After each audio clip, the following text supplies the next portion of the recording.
Hello everyone and welcome to part number 2 of the Squier Bullet Strat review. So since last time I've done one upgrade on this guitar, but I've also given it a good setup. So I've set up the bridge a bit differently, which I'm going to talk about in a moment. So the upgrade that I've done is the string trees. Now instead of just using the ordinary Fender or Squier string trees, the ones that are shaped like this, I've decided to upgrade them to some roller string trees. So instead, the string goes underneath a little ball and that can rotate, and hopefully that's supposed to reduce the friction on the strings. So that's supposed to help with the tuning stability, both when you're using the whammy bar and when you're just doing normal string bends and things. Now, the way I've set up the bridge is a bit different as well. So this is a 6-screw tremolo, so I've got 6 screws here, one underneath each of the strings that are holding the tremolo in. Now before, they were all just screwed down as far as they could go, so they were all touching the tremolo base plate. But now I've set it up a bit differently. I did a bit of internet research, and I've now got it so it's only the 2 outer screws that are actually touching the base plate of the bridge, and all of the 4 in the middle are raised up a bit. So they're not actually, the bridge isn't actually pivoting on the 4 middle screws. They're there to hold the bridge in, but the bridge is actually pivoting on the 2 outside. So that's also supposed to reduce friction, and hopefully that's helped the bridge to go back to the original position that it was in when you use the whammy bar. Now, I've also loosened the screws in the back. If you'll remember from the last review video I did, I said I couldn't get one of the screws to move. I finally managed to release it a bit. So I've loosened those off, the screws that are attached to the tremolo claw in the back. And that means I've got the bridge floating now. So it's floating not very far off. I can just about fit my pick underneath it. So it's pretty much the same height as the scratch plate off the guitar, to give you a bit of an idea of where it is. So it's floating a little bit, so I can do a nice bit of wobbliness on chords. If you try and do dive bombs or anything like that, it still goes wildly out of tune, so I am going to upgrade the tuners at some point. But for now, this is the kind of sound you can get using the whammy bar.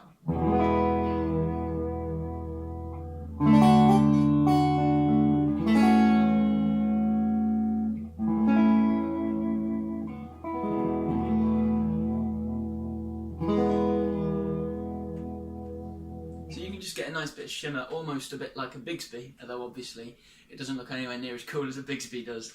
On the lead tones as well, I'll show you some of the stuff you can do with the whammy bar. It does tend to go out of tune a bit more quickly, but certainly it's much better than it was now it's had a good setup, and I think the new string trees have made a huge difference as well.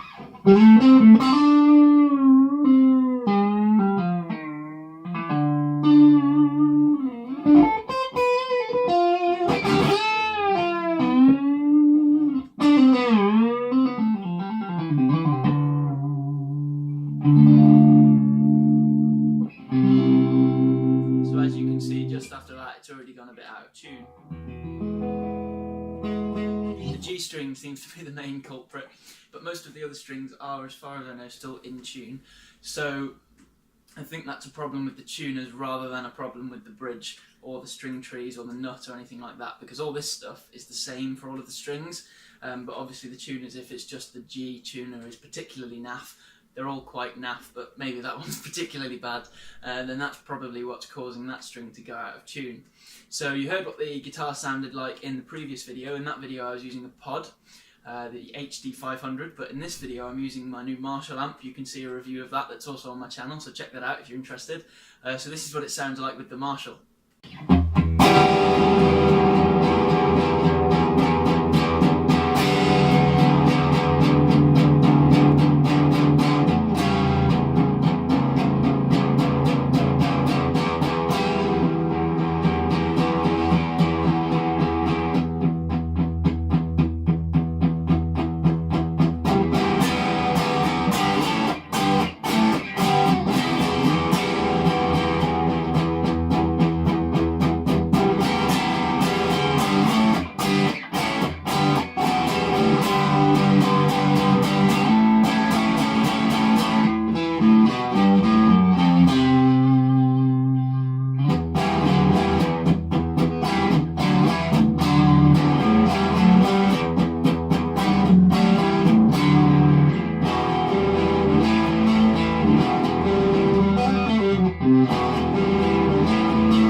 esque tone. I think he used a Les Paul for that song, but this sounds good to me.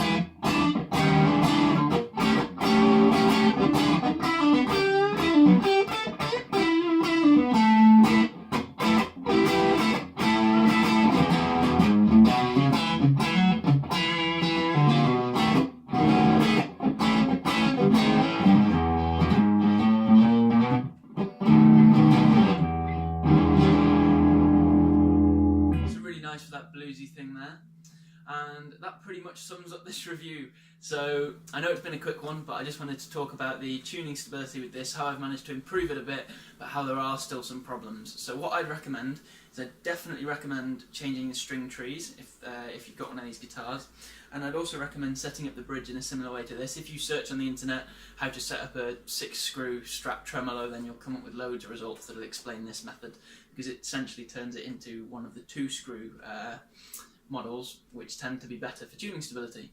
Now, I would also recommend changing the tuners. It's something that I'm going to do very soon, because I'm fed up with not being able to use this thing as much as I'd like, because I use it all the time on my other guitars.